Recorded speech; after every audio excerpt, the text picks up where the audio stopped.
Section 170. Meaning of directors. 1. For the purposes of this Act, directors means those persons, by whatever name called, who are appointed to direct and administer the business of the company. 2. A person, not being a duly appointed director of a company. A. Who holds out as a director or knowingly allows to be held out as a director of that company. Or B. On whose directions or instructions the duly appointed directors are accustomed to act, is subject to the same duties and liabilities as if that person were a duly appointed director of the company. 3. Subsection 2. Shall not derogate from the duties or liabilities of the duly appointed directors, including the duty not to act on the directions or instructions of any other person. 4. Where a person, who is not a duly appointed director of a company, holds out as a director or knowingly allows to be held out as a director of the company, or if the company holds out that person, or knowingly allows that person to hold out as a director of the company, that person or the company is liable to pay to the registrar an administrative penalty of 250 penalty units. 5. For the purposes of subsections 2, 3, and 4, a person who is described as director of a company, whether the description is qualified by the word local, special, executive, or in any other way, shall be deemed to be held out as a director of that company. Section 171. Number of directors. 1. A company incorporated after the commencement of this Act shall have at least 2 directors, one of these directors being ordinarily resident in Ghana.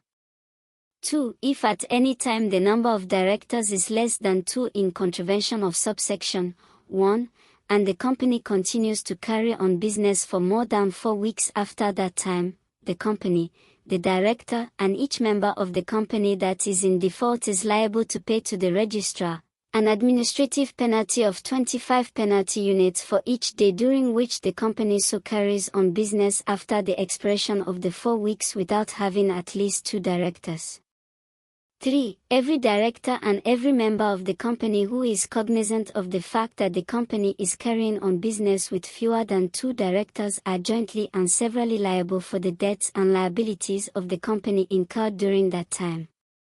4. Subject to this section, the number of directors may be fixed by, or in accordance with, the constitution of the company.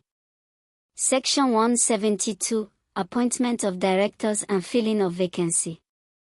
1. The first directors of a company shall be named in an application for incorporation. 2. A person shall not be appointed as a director of a company unless the person has, before the appointment, A. Made a statutory declaration submitted to the company and subsequently filed with the registrar to the effect that the person has not within the preceding 5 years of the application for incorporation been 1. Charged with or convicted of a criminal offense involving fraud or dishonesty. 2. Charged with or convicted of a criminal offense relating to the promotion, incorporation or management of a company. Or 3. A director or senior manager of a company that has become insolvent, or if the person has been, the date of the insolvency and the particular company. And B. Consented in writing to be a director and filed the consent within 28 days. 3. Subject to this section and to sections 173 and 174, the appointment of directors shall be regulated. A. By Section 300 in the case of a private company, and B. By Sections 325 and 326 in the case of a public company except as otherwise provided in the constitution of a company. 4. The constitution of a company may provide for the appointment of a director or directors by a class of shareholders, debenture holders, creditors, employees, or any other person. 5. Despite a provision to the contrary in the constitution of a company, a casual vacancy in the number of directors may be filled by A. The continuing directors or director, although the number of directors may have been reduced below that fixed as the necessary quorum of directors. or B. An ordinary resolution of the company in general meeting. 6. In exercising the power to fill a vacancy under subsection 5, the directors shall observe the rules laid down in sections 190 and 191 and shall not appoint a person to be a director unless the directors have taken reasonable steps to satisfy themselves of the integrity and suitability of the person to be a director of the company. 7.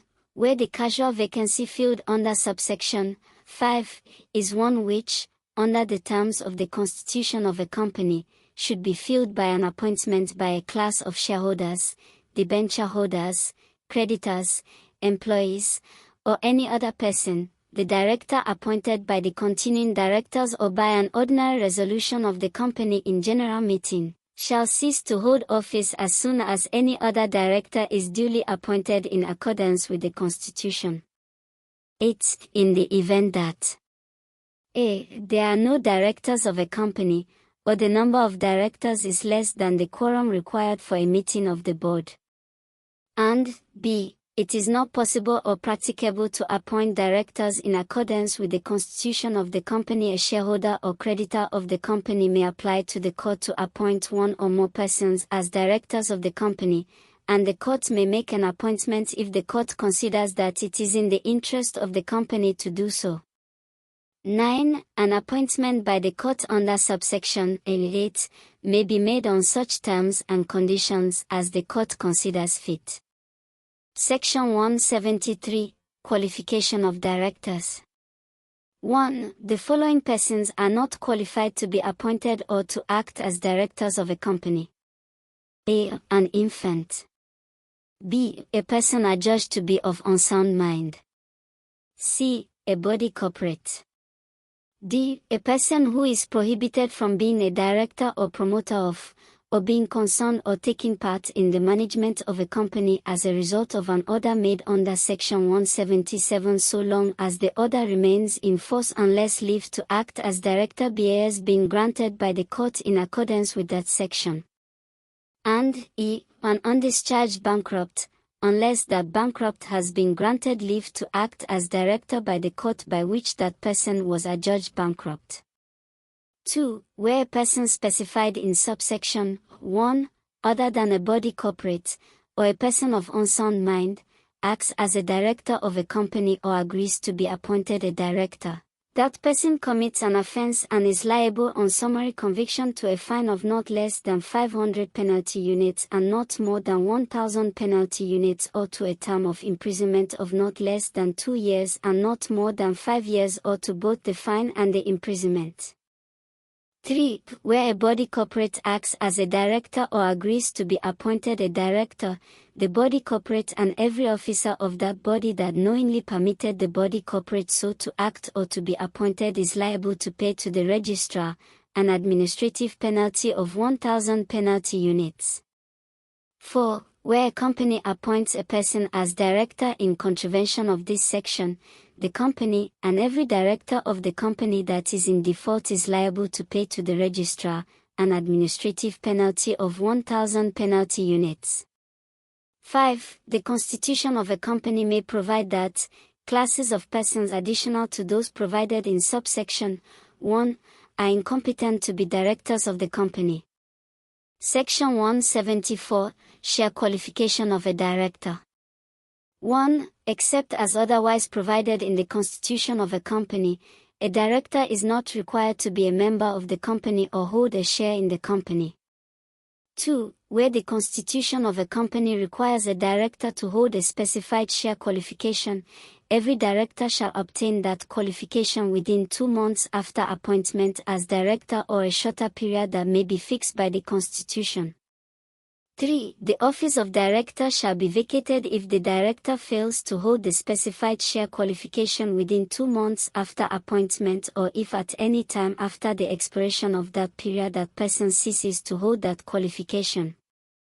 4. Where a company amends the Constitution so as to introduce or increase the requirement of a share qualification, every director holding office at the date of the amendment shall have 2 months within which to obtain the qualification and shall not vacate office under this section unless the director fails to do so. 5. A person who vacates office under this section is not qualified to be reappointed a director of the company until that person has obtained the qualification.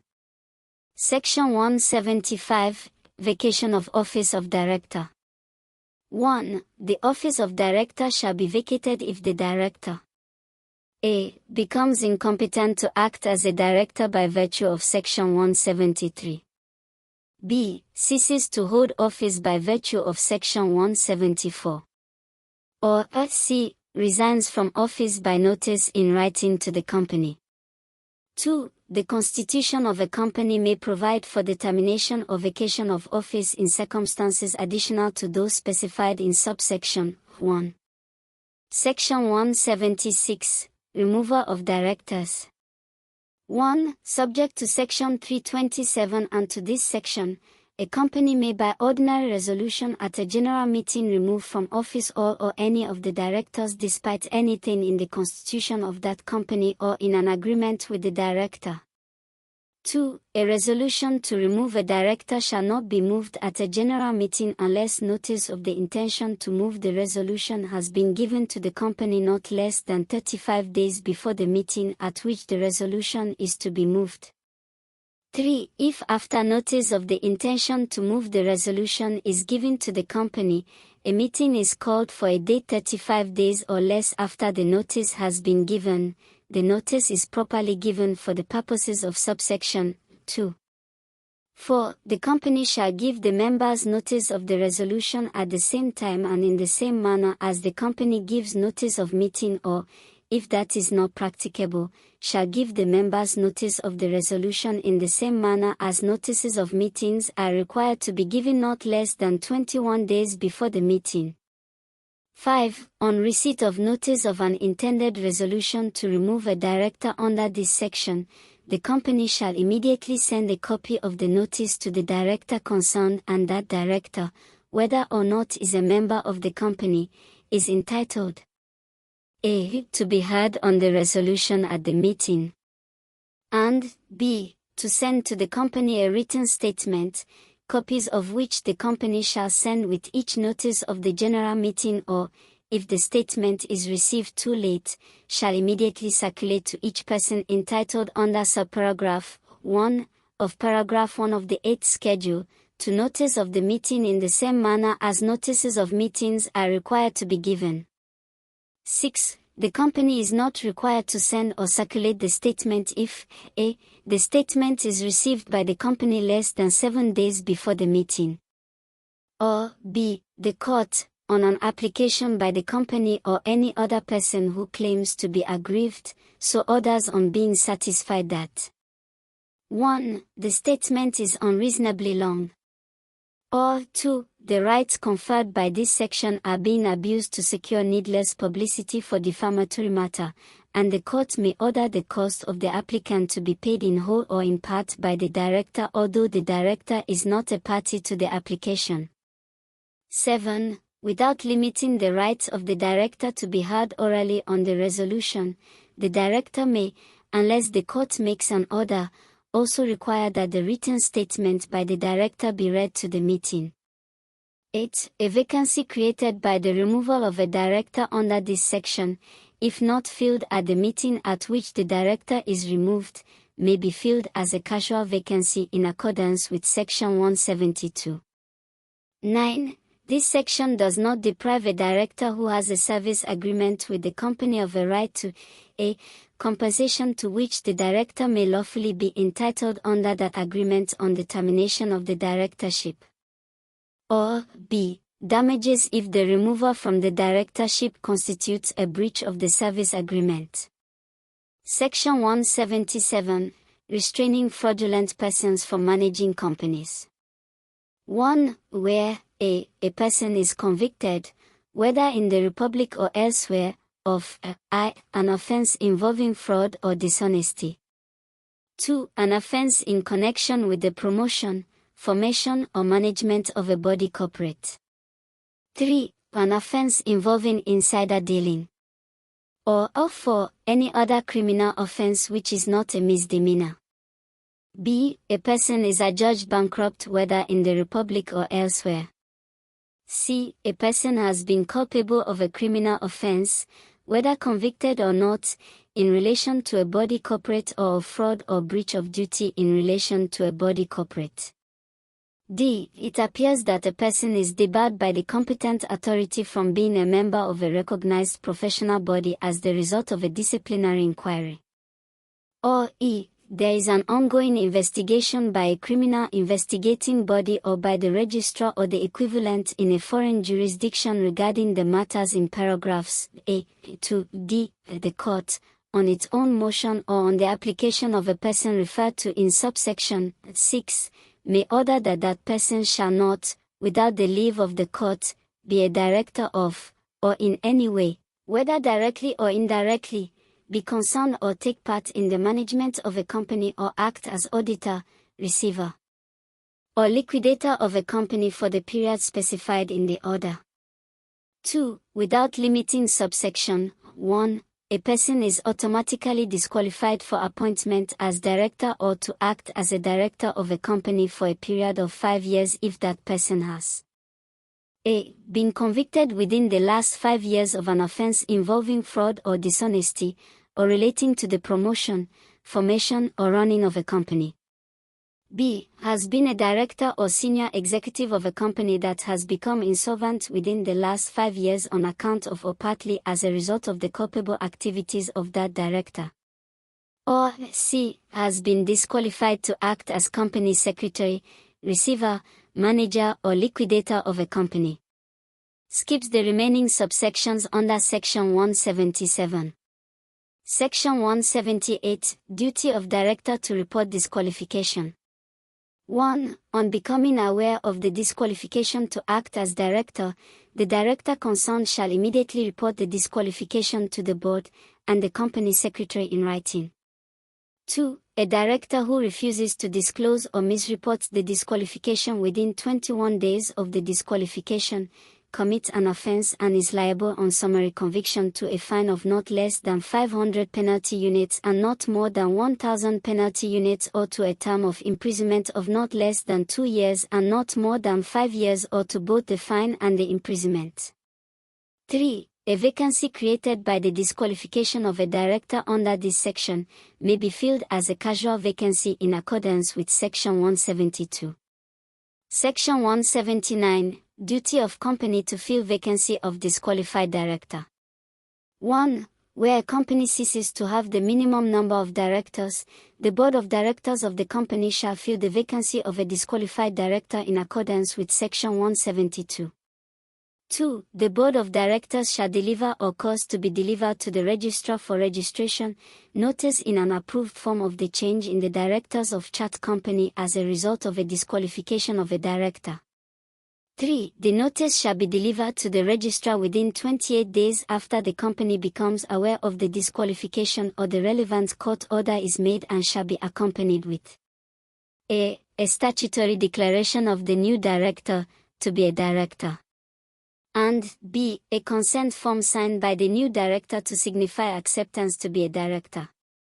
4. If the company contravenes the provisions of this section, the company and any director and member of the company that is in default is liable to pay to the registrar an administrative penalty of 25 penalty units for each day during which the company so carries on business after the expiration of the specified period without filling the vacancy and subsequently notifying the registrar. Section 180, Substitute Directors. 1. Except as otherwise provided in the constitution of a company may appoint substitute directors in accordance with this section. 2. A substitute director is one who is appointed to act as a deputy for another named director and as the substitute in the absence of that director. 3. A substitute director shall not be counted as a director for the purposes of a provision in this Act or the constitution of a company prescribing a minimum or maximum number of directors, other than a provision relating to quorum. 4. A substitute director is not entitled to vote at a meeting of directors or a committee of directors at which the director for whom that person is a substitute is present. 5. Subject to subsections 3 and 4. A substitute director is a full director of the company for all purposes and shall be appointed and may be removed in the same way as directors are required to be appointed and removed. 6. Subject to subsections 3 and 4. A substitute director shall not cease to be a director by reason of the fact that the director for whom that person is a substitute ceases to be a director. Section 181. Alternate directors. 1. Except as otherwise provided in the constitution of a company, a director may appoint another director or any other person approved by a resolution of the board of directors as an alternate director to act as a director in respect of a period not exceeding 6 months in which that director is absent from the Republic or unable for a reason to act as a director. 2. The appointment shall be in writing signed by the appointer and appointee and lodged with the company. 3. An alternate director so appointed. A. is, for the period of the appointment, and for all purposes, a director and officer of the company and not the agent of the appointer. B. Shall not be required to hold a share qualification although, under the constitution of the company, directors may be so required. C. Is not entitled to appoint an alternate director. And D. Shall not be counted as a director for the purposes of a provision of this Act or the constitution of a company relating to the minimum or maximum number of directors, other than a provision relating to quorum. 4. The company is not liable to pay additional remuneration by reason of the appointment of an alternate director.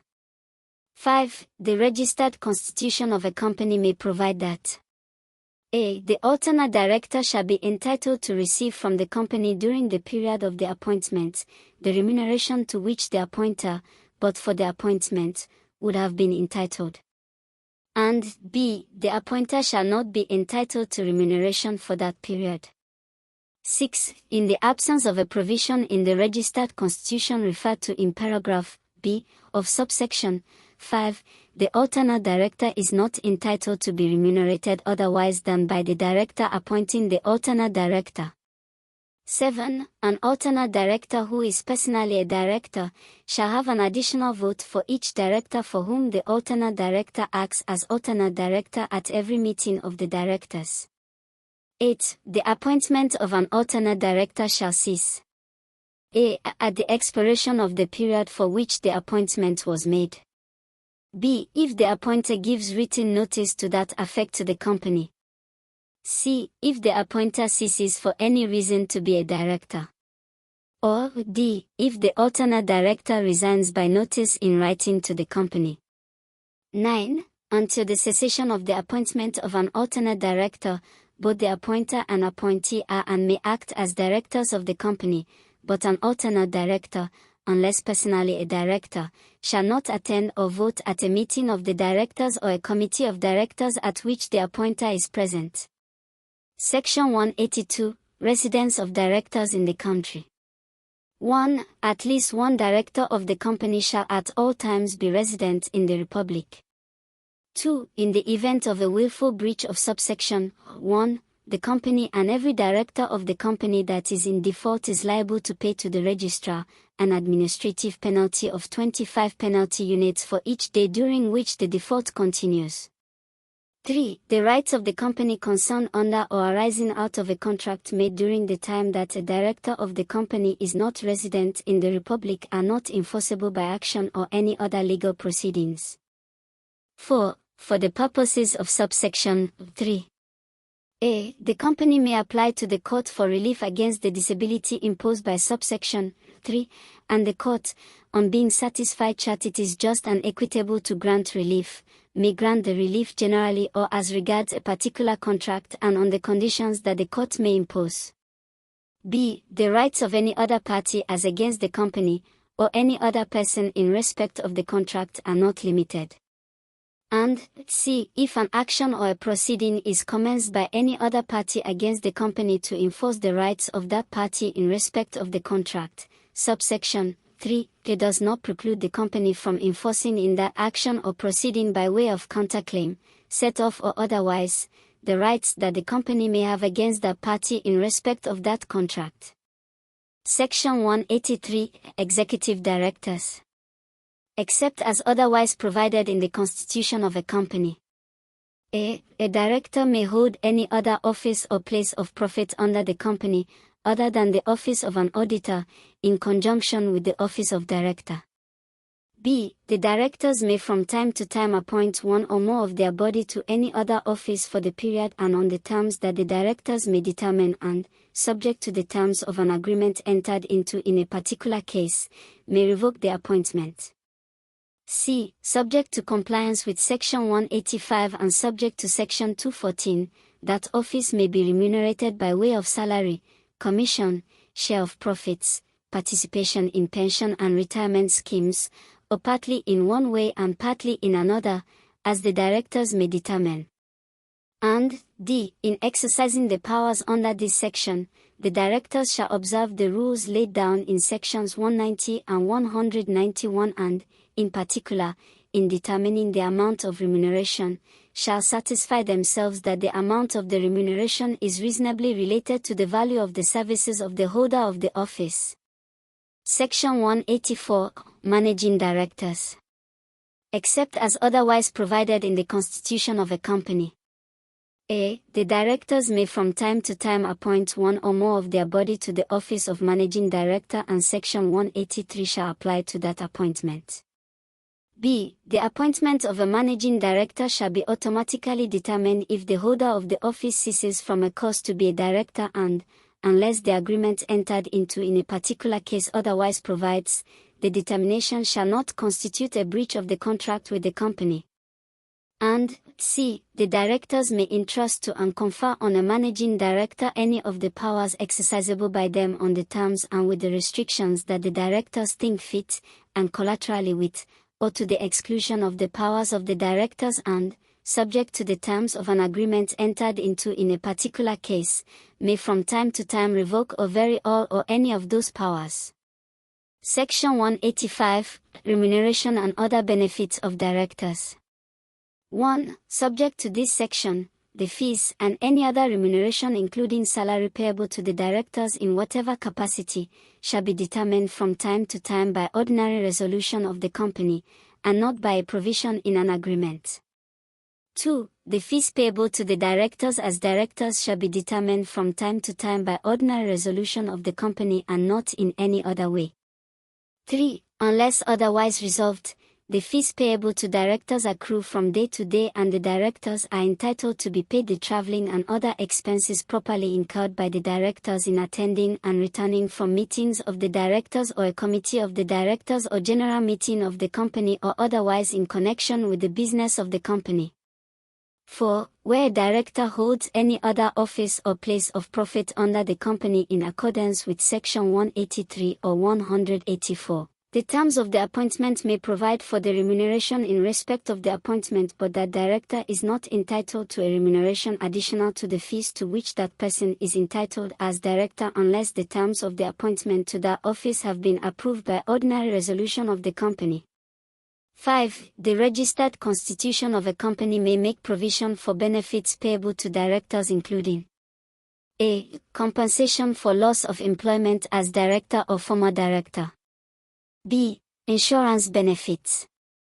And C. Other indemnities. Skip sections 186, 187 and 188. Section 189. Limitations on the powers of directors. 1. Subject to this Act, the directors of a company with shares shall not, without the approval of an ordinary resolution of the company, 1. Issue any new or unissued shares, other than treasury shares, in the company unless the shares have first been offered on the same terms and conditions to all the existing shareholders or to all the holders of the shares of the class or classes being issued in proportion as nearly as may be to their existing holdings. 2. Make voluntary contributions to a charitable or any other fund, other than pension funds for the benefit of employees of the company or an associated company, of the amounts the aggregate of which will, in a financial year of the company, not exceed 2% of the retained earnings of the company at the end of the preceding financial year. Or B. A special resolution, pursue a major transaction under Section 145.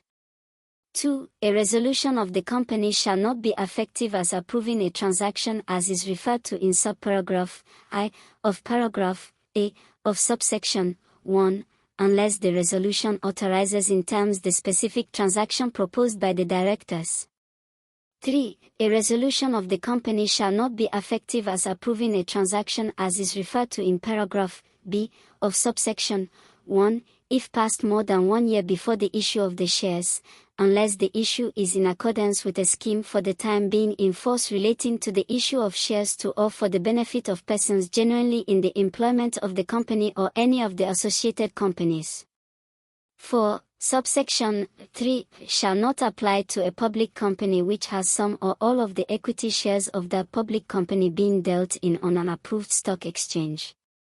5. Despite a provision of this Act or in the constitution of a company, or in a resolution of the company in general meeting, new or unissued shares or treasury shares shall not be issued to a director or past director of the company or of an associated company or to the nominee of that director or to a body corporate controlled by that director, unless the shares have first been offered on the same terms and conditions to A. All the existing shareholders. B. All the holders of the shares of the class or classes being issued in proportion to their existing holdings. Or C. To members of the public in the case of a public company. 6. Subsection 5 may be disapplied with the approval of an ordinary resolution of a public company if some or all of the equity shares of that public company are dealt in on an approved stock exchange or in respect of which an application has been made to an approved stock exchange for permission to deal in those shares.